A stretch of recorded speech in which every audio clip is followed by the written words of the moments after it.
Assalamualaikum warahmatullahi wabarakatuh. Waalaikumsalam. Jadi kami di sini akan mempresentasikan tugas logika algoritma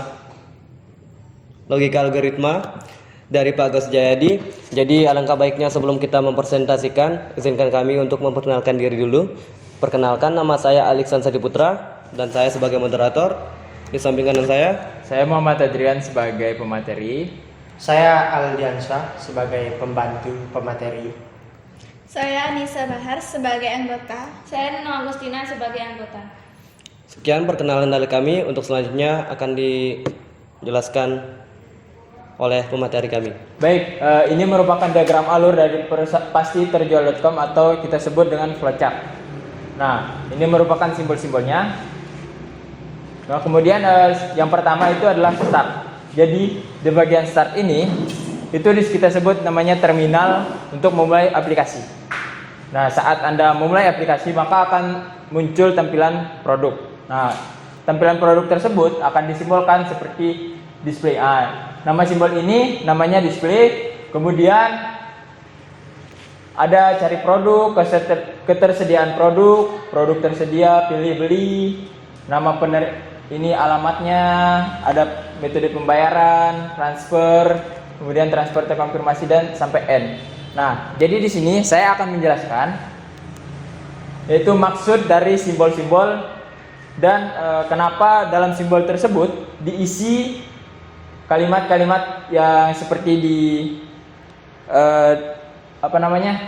di layar ini. Yang pertama yaitu start. Start ini sering disebut kita sebut dengan terminal atau langkah awal dari untuk memulai aplikasi. Kemudian ada tampilan produk.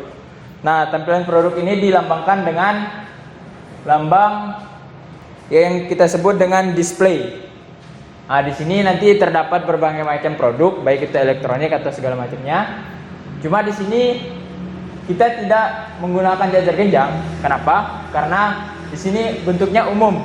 Jadi tampilan produk itu kita tidak sebutkan. Jadi hanya tampilan produk saja.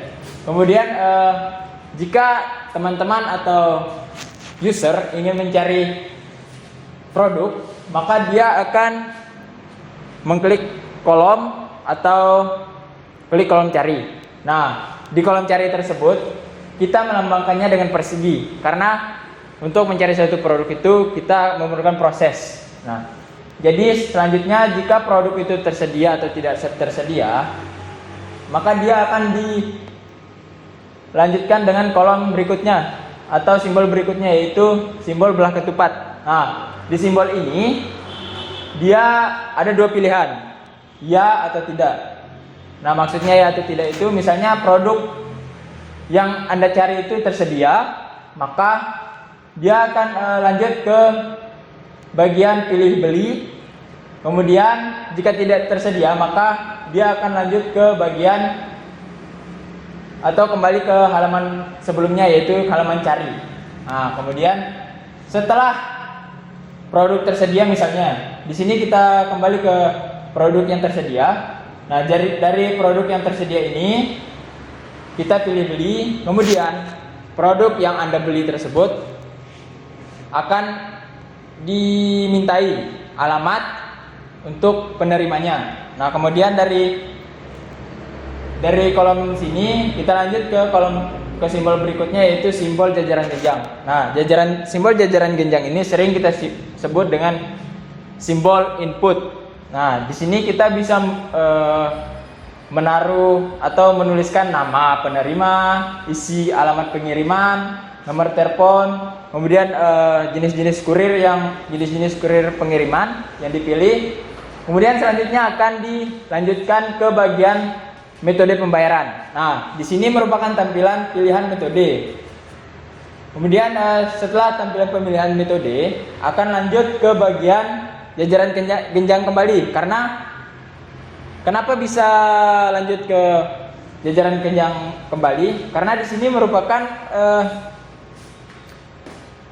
hal yang penting untuk dari metode pembayaran ini. Karena di sini terdapat banyak sekali menu-menu atau yang bisa kita input, contohnya transfer bank, virtual account, pembayaran instan dropshipper. Kemudian setelah teman-teman memilih, contohnya kita pilih satu, yaitu transfer bank, maka di sini akan lanjut ke simbol berikutnya, yaitu simbol persegi. Nah, di simbol persegi ini saya tuliskan transfer, karena transfer ini merupakan proses dari dari simbol sebelumnya, yaitu simbol dari jajaran genjang ini.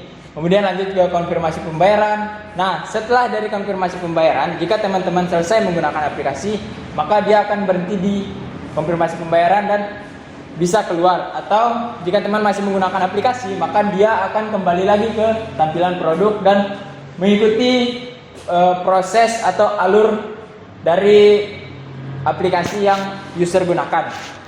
Baik, mungkin itu saja yang dapat saya jelaskan. Terima kasih. Jadi sekian presentasi dari kami. Apabila ada salah kata mohon dimaafkan. Wabillahi taufiq wal hidayah. Wassalamualaikum warahmatullahi wabarakatuh.